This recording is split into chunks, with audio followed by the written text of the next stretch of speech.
अस्सलाम वालेकुम। मैं इब्रार अहमद महर एडवोकेट आज की तीन अहम खबरों के ऊपर बात करेंगे। एक तो ये कि लाहौर हाई कोर्ट में नाअहली की मुद्दत 5 साल करने के खिलाफ दरखास्त पर समाअत हुई, उसका हवाल कुछ डिस्कस करेंगे कि क्या हुआ, क्या नाअहली की मुद्दत 5 साल बरकरार रहेगी या दरखास्त कबूल होगी, खारिज हो जाएगी, इसकी क्या सूरत रहेगी, इसको हम थोड़ा सा डिस्कस करेंगे। और दूसरे नंबर पे वफाकी कैबिनेट ने इमरान खान के खिलाफ साइफर केस का ट्रायल अडाला जेल में करने की मंजूरी दे दी हुई है। और तीसरे नंबर पे मोहन सलाही के खिलाफ मनी लॉन्ड्रिंग केस में इश्तिहारी की कार्रवाई शुरू कर दी गई है। पहली खबर तो ये थी कि लाहौर हाईकोर्ट में नाअहली की मुद्दत 5 साल करने के खिलाफ दरखास्त पर समाअत हुई, जो कि गैर मुअय्यना मुद्दत तक के लिए मुलतवी कर दी गई।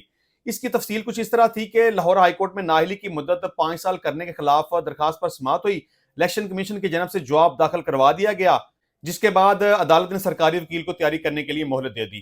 इसमें जस्टिस बिलाल हसन ने समाअत गैर मुअय्यना मुद्दत तक के लिए मुलतवी कर दी। दौरान समाअत दरखास्त गुजार शहरी मशकूर हुसैन के वकील ने दलाइल दिए। दरखास्त गुजार ने मौकफ अपनाया कि आर्टिकल 62(1)F के तहत नाअहली की मुद्दत 5 साल मुकर्रर करना गैर आईनी इकदाम है। सुप्रीम कोर्ट पहले ही 62(1)F की तशरीह कर चुकी है। तरमीम सुप्रीम कोर्ट के फैसलों की खिलाफ वर्जी है।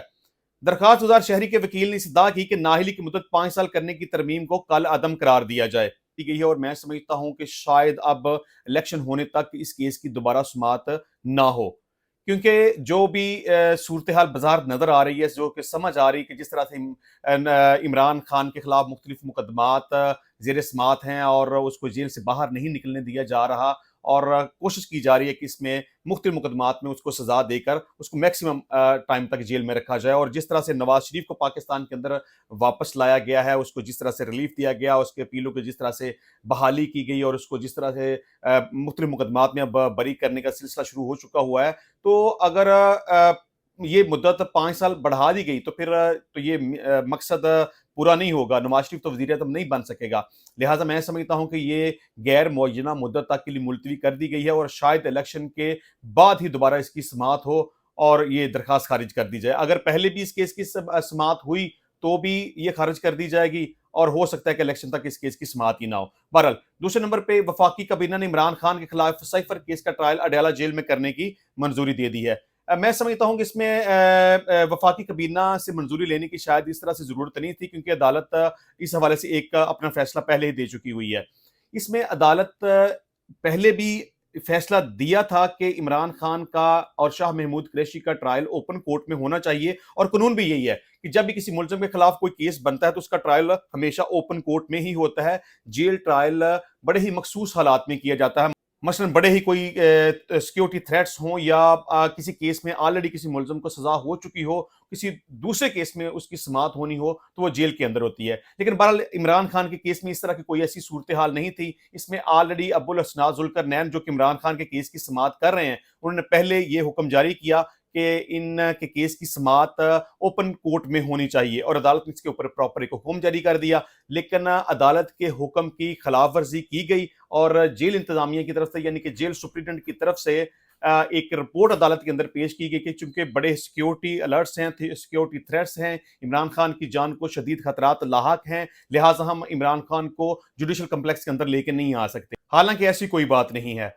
अगर अदालत के हुक्म की पासदारी की जाती, जो कि पासदारी की जानी चाहिए थी, कि इमरान खान का केस और इसका ट्रायल ओपन कोर्ट के अंदर होना चाहिए, तो अदालत के हुक्म की पासदारी होनी चाहिए थी। लेकिन जेल इंतजामिया ने अदालत की हुक्म अदूली की और एक बहाना बना करके इमरान खान की जान को शदीद खतरात लाहक है। हालांकि सिक्योरिटी में उनको जेल से जुडिशल कम्प्लेक्स में लाया जा सकता था, उनके केस की ओपन समाअत हो सकती थी, जिसको आम लोग भी सुन सकते थे। लेकिन इमरान खान की शक्ल किसी को दिखाना जरूरी नहीं है, क्योंकि इमरान खान इस वक्त जिस हद तक पॉपुलर है, अगर उसको पब्लिक के सामने लाया गया, उसका ट्रायल ओपन कोर्ट में किया गया, या लोगों ने उसकी शक्ल देख ली, या मीडिया वहां पे मौजूद हुआ, उसकी तस्वीर बन गई, तो एक हंगामा बर्पा हो जाएगा। लिहाजा जो ताकतें हैं, जो नहीं चाहती कि इमरान खान मंजर आम पे आए, जो चाहती हैं कि वो जेल के अंदर रहे, जो चाहती हैं कि उसको सजा हो जाए, जो चाहती हैं कि कोई भी शख्स उसको ना देख सके, कोई भी सहाफ़ी या कोई भी शख्स उसकी तस्वीर ना बना सके, क्योंकि ऐसा करना उनके मफाद के खिलाफ है। लिहाजा अब अदालत ने वंस अगेन जेल सुप्रीडेंट की तरफ से जो रिपोर्ट पेश की गई है, اس کو مدنظر رکھتے ہوئے دوبارہ سے یہ آرڈر کیا ہے کہ عمران خان کا ٹرائل جیل کے اندر ہی ہوگا، لیکن وہ اوپن ہوگا، کیونکہ اس میں جو ملزمان ہیں ان کے خاندان کے 5 افراد کو اجازت ہوگی، میڈیا کو اجازت ہوگی، پبلک کو اجازت ہوگی۔ حالانکہ میں سمجھتا ہوں کہ نہ تو اس میں میڈیا کو اجازت دی جائے گی، نہ اس میں پبلک کو اجازت دی جائے گی، نہ کسی عام شخص کو اجازت دی جائے گی۔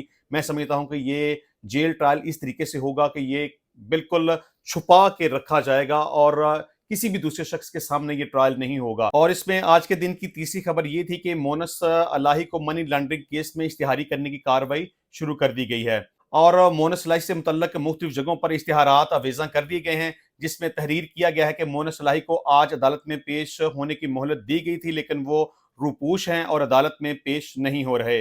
اس میں یہ بھی بات بڑی یاد رکھنے والی ہے کہ اسپیشل سینٹرل عدالت لاہور نے منی لانڈرنگ کیس میں اشتہاری کارروائی شروع کی ہے، جبکہ ایف آئی اے نے چلان عدالت میں جمع کروا رکھا ہے۔ یہ کیس کچھ اس طرح تھا کہ ایف آئی اے نے مونس الہی کے خلاف منی لانڈرنگ کیس میں عدالتی حکم پر بینک اکاؤنٹس منجمد کر دیے تھے۔ دستاویز کے مطابق مونس الہی کے لاہور میں 8 مختلف بینک اکاؤنٹس منجمد کیے گئے ہیں۔ ان کے مختلف بینکس اکاؤنٹس میں 48 کروڑ 76 لاکھ سے زائد کی رقم آئی اور انہوں نے ساری رقم ان بینک اکاؤنٹ سے نکلوا لی۔ دستاویز میں بتایا گیا ہے کہ مونس الہی کی رقم جمع کرانے اور منتقل کرانے میں استعمال ہونے والے بینک اکاؤنٹس منجمد کر دیے گئے ہیں۔ ان کے مختلف بینک اکاؤنٹس منی لینڈنگ کے لیے استعمال ہوئے تھے۔ تو یہ آج کے دن کی اب تک کی جو سب سے امپورٹنٹ خبریں تھیں میں نے آپ کے سامنے رکھ دی ہیں۔ انشاءاللہ ملیں گے نیکسٹ ٹائم نئی ویڈیو میں نئے ٹاپک کے ساتھ، تب تک کے لیے مجھے اجازت دیجیے۔ اللہ حافظ۔